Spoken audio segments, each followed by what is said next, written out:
হিসাব বিজ্ঞান ক্রমবিকাশের সংক্ষিপ্ত ইতিহাস। হিসাব বিজ্ঞানের ক্রমবিকাশের ইতিহাস মানব সভ্যতার ইতিহাসের মতোই প্রাচীন। এর ইতিহাস পর্যালোচনা করলে প্রায় 4 বছর পূর্বেও হিসাব সংরক্ষণের প্রমাণ পাওয়া যায়। প্রাচীন ব্যাবিলন, রোম, মিশর, মহেঞ্জোদারো প্রভৃতি সভ্যতায় হিসাব পদ্ধতির প্রচলন ছিল। সভ্যতার বিবর্তনের সাথে সাথে প্রয়োজনের তাগিদে হিসাব বিজ্ঞান প্রক্রিয়া পরিবর্তিত হয়েছে। সূচনা হতে আধুনিক কাল পর্যন্ত বিভিন্ন পর্যায়ে ক্রম বিবর্তনের মধ্য দিয়ে কিভাবে হিসাব বিজ্ঞান বর্তমান পর্যায়ে এসেছে তার সংক্ষিপ্ত বিবরণকে 4 ভাগে বিভক্ত করা যায়। 1. উন্নয়নকাল, 2. প্রাক বিশ্লেষণকাল, 3. বিশ্লেষণকাল, 4. আধুনিক কাল। উন্নয়নকাল সভ্যতার শুরু থেকে 1494 সালের পূর্ব পর্যন্ত এই কাল বিস্তৃত।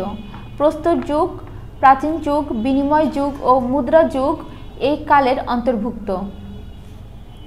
এসব যুগে হিসাব ব্যবস্থা মানব সমাজে প্রচলিত থাকলেও তা ছিল অসম্পূর্ণ ও অপরিপক্ক। বিভিন্ন যুগের হিসাব বিজ্ঞানের বিবর্তনের ইতিহাস। প্রস্তর যুগ।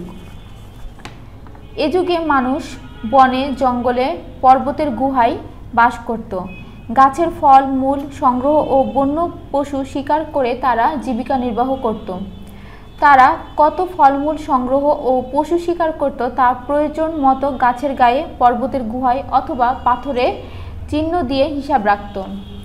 প্রাচীন যুগ।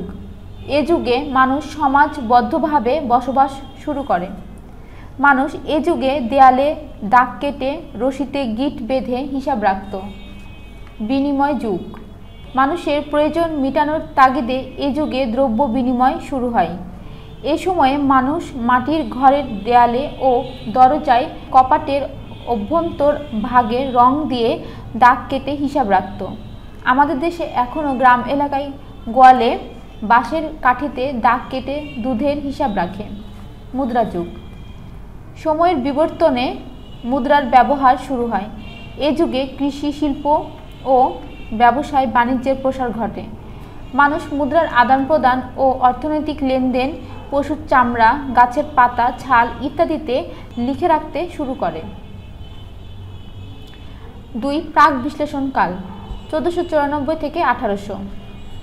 এ সময় কৃষি, শিল্প, ব্যবসায় ও ব্যাংকিং ব্যবস্থার ক্ষেত্রে প্রভূত উন্নতি সাধিত হয়।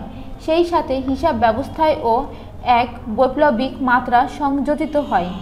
ইতালির লুকা দি প্যাসিওলি নামক একজন পাদ্রী 1494 সালে সুম্মা ডি অ্যারিথমেটিকা জিওমেট্রিয়া প্রপোর্শনি এট প্রপোর্শনলিটা নামক একটি বইয়ে ডি কম্পিউটিস এট সিরিটিউরিস অংশে তিনি দুতরফা দাখিলা পদ্ধতিতে লেনদেনের ডেবিট ক্রেডিট নির্ণয় করে হিসাবে লিপিবদ্ধ করার প্রণালী উল্লেখ করেন।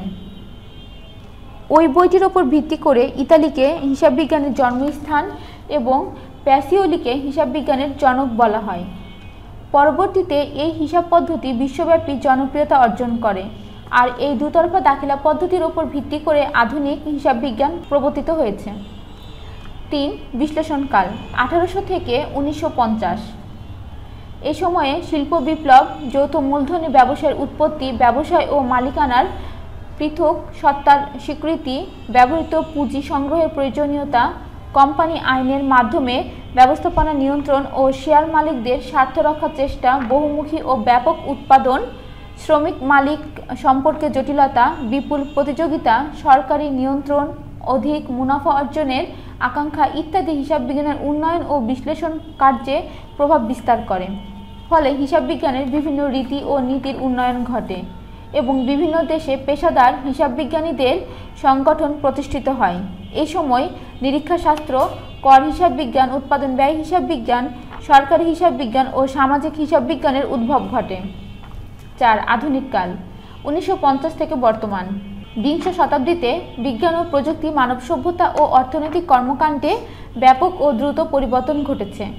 ফলে হিসাব বিজ্ঞানের আওতা ও কার্যাবলী সম্প্রসারিত হচ্ছে।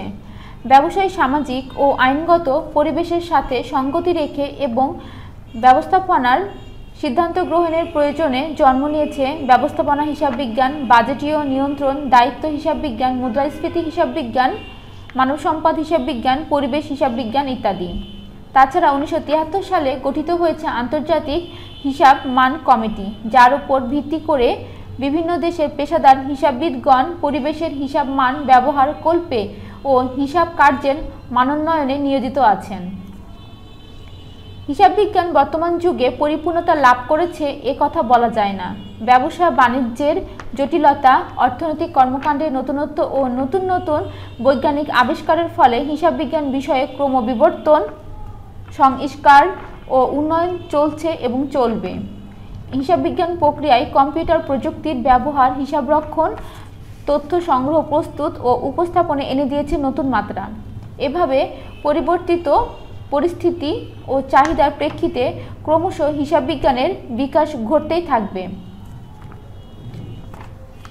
হিসাব বিজ্ঞানের ইতিহাস অতি প্রাচীন। বিভিন্ন যুগ ও ধাপ পার হয়ে হিসাব বিজ্ঞান আজকের পর্যায়ে এসেছে। 1494 সালে লুকা প্যাসিওলি কর্তৃক আবিষ্কৃত দুতরফা দাখিলা পদ্ধতির ওপর ভিত্তি করে হিসাব বিজ্ঞানের ক্রমবিকাশ ঘটেছে। দুতরফা দাখিলা পদ্ধতি হিসাব বিজ্ঞান 1494 সাল, আর্থিক হিসাব বিজ্ঞান 1800 সাল, নিরীক্ষা ও কর হিসাব বিজ্ঞান 1840 সাল, উৎপাদন ব্যয় হিসাব বিজ্ঞান 1900 সাল, সরকারি হিসাব বিজ্ঞান 1925 সাল, সামাজিক হিসাব বিজ্ঞান 1940 সাল, ব্যবস্থাপনা হিসাব বিজ্ঞান 1950 সাল, মুদ্রাস্ফীতি হিসাব বিজ্ঞান 1970 সাল, মানব সম্পদ হিসাব বিজ্ঞান 1974 সাল এবং পরিবেশ হিসাব বিজ্ঞান 2000 সাল।